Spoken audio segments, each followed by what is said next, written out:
Quadratic transformations. Now, the easiest way to deal with quadratic transformations is to graph and compare graphs and just visually look at it. However, if you can't, then there are some ways to fix it. So, a quadratic function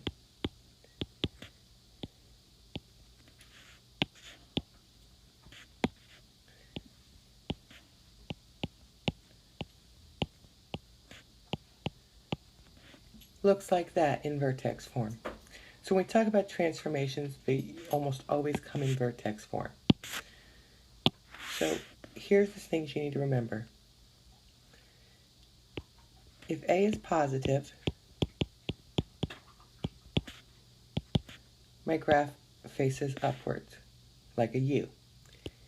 If A is negative, my graph flips down. Usually it reflects over the x-axis.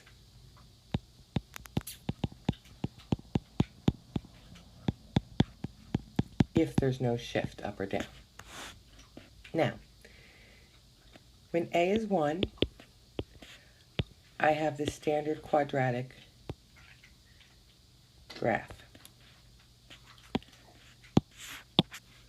When A is greater than 1, my graph gets narrower. When A is less than 1, my graph gets wider.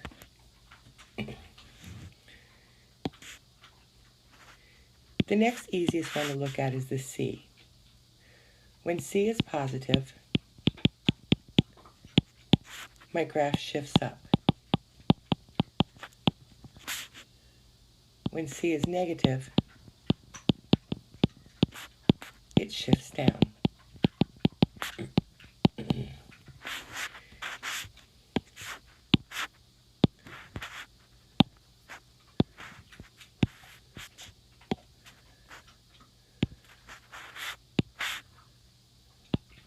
So for example, that's x squared plus 1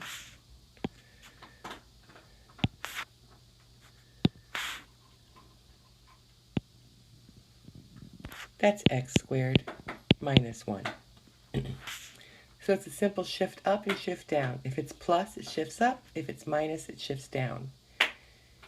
Now B is a little trickier because there's a minus sign built in. So you almost need to think of B as backwards. So if you see x minus 3 squared, that's going to shift right 3. If you saw x plus 3 squared, that would shift left 3. So if it's inside the parentheses, it's backwards than what you expect. Negative will be right, positive will be left. Those are the key things, the key concepts to quadratic transformations.